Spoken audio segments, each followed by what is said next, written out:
रात के ठीक 2 बजे का समय था। बाहर तेज हवा चल रही थी। खिड़की के शीशे आपस में टकरा रहे थे। कमरे में सिर्फ बेबी मॉनिटर की नीली रोशनी थी जो दीवार पर झिलमिला रही थी। अंशिका ने करवट बदली और मॉनिटर की स्क्रीन पर नजर डाली। स्क्रीन पर कुछ अजीब दिखाई दे रहा था। पालना खाली था। दिल की धड़कन तेज हो गई। उसने सोचा शायद बच्चा करवट बदलते बदलते कैमरे की रेंज से बाहर चला गया होगा, पर उसका 3 महीने का बेटा अभी इतना छोटा था कि पलट भी नहीं सकता था। उसने झटपट लाइट ऑन की और कमरे की तरफ दौड़ी। दरवाजा खुला। बच्चा वहीं था, पालने में लेटा हुआ, चुपचाप। बस एक बात अलग थी, उसकी आंखें अब पूरी तरह काली थीं। अंशिका वहीं रुक गई, दिल जैसे किसी ने मुट्ठी में जकड़ लिया हो। वो धीरे धीरे बच्चे के पास गई, झुककर देखा। बच्चा मुस्कुरा रहा था, पर वो मुस्कान किसी बच्चे की नहीं लग रही थी। वो मुस्कान किसी बूढ़ी औरत की थी। अंशिका का गला सूख गया। उसने हाथ बढ़ाया, बच्चे को उठाने की कोशिश की। तभी मॉनिटर में आवाज आई, एक हल्की सी हंसी। उसने पलटकर देखा, मॉनिटर की स्क्रीन में उसका अपना चेहरा दिखाई दे रहा था, पर स्क्रीन वाली अंशिका कैमरे की तरफ बढ़ रही थी, धीरे धीरे, ठंडे चेहरे के साथ।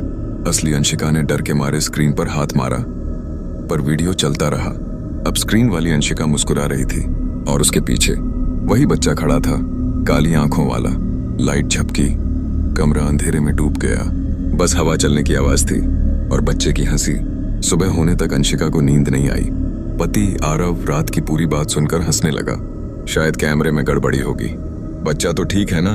अंशिका ने सिर हिलाया, पर भीतर से वो डरी हुई थी। उसने कैमरा बंद कर दिया, पर रात की वो हंसी उसके कानों में गूंजती रही। शाम को जब आरव ऑफिस गया तो घर में सन्नाटा था। अंशिका ने बच्चे को गोद में लिया, लोरी गुनगुनाने लगी। तभी दरवाजे पर दस्तक हुई। एक बूढ़ी औरत खड़ी थी, झुकी हुई, आंखों में धुंध। उसने कहा, बेटी, ये घर पहले मेरा था। बहुत सालों बाद यहाँ रोशनी देखी है। अंशिका थोड़ी हैरान हुई।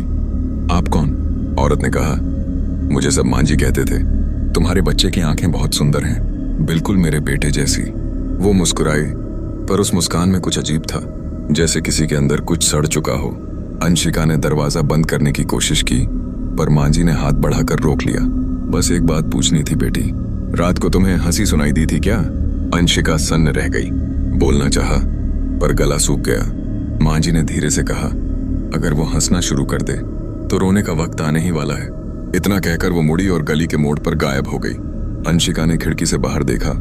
वो कहीं नहीं थी, बस हवा में किसी के फुसफुसाने की आवाज थी। काली आंखें। उस रात अंशिका ने कैमरा दोबारा लगाया। उसे सब रिकॉर्ड करना था, शायद कुछ सबूत मिले। रात के करीब 1:30 बजे कैमरे की स्क्रीन पर हलचल हुई। बच्चा जाग गया था, पर इस बार कुछ और भी दिखाई दे रहा था। पालने के बगल में एक परछाई थी, झुकी हुई, धीरे धीरे झूल रही थी, जैसे कोई माँ लोरी गा रही हो। अंशिका ने डरते हुए रिकॉर्डिंग चालू की, पर जैसे ही उसने कैमरे की तरफ देखा, मॉनिटर ब्लिंक करने लगा। फिर स्क्रीन पर कुछ उभरा, वही बूढ़ी औरत, मांझी। वो कैमरे के बहुत पास झुकी हुई थी। उसके होठों से वही आवाज निकली। अब वो जाग गया है। अगली सुबह आरव ने देखा कि कैमरा जमीन पर टूटा पड़ा था और अंशिका कमरे के कोने में बैठी थी। उसकी आंखें लाल थीं और हाथ कांप रहे थे। उसने बस इतना कहा, बच्चा पूरी रात जागता रहा और कोई उसके साथ हंस रहा था। आरव ने डर कर बच्चे की तरफ देखा।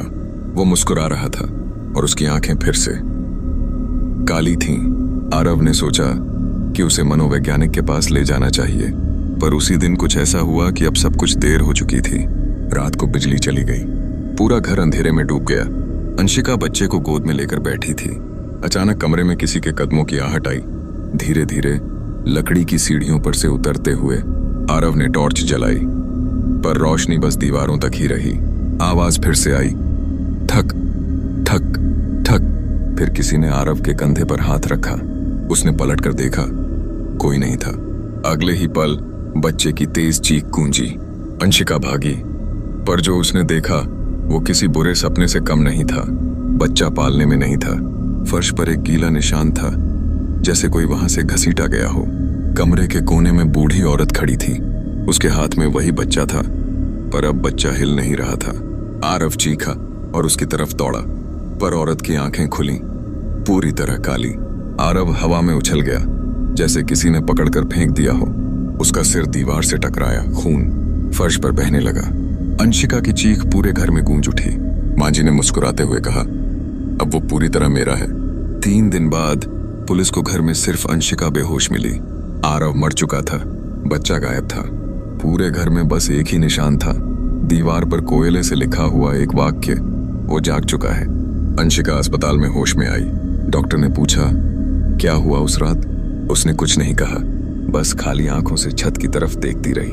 लेकिन रात को नर्स ने उसकी फाइल में लिखा, मरीज बार बार हंसती है और कहती है कि उसका बच्चा लौट आया है।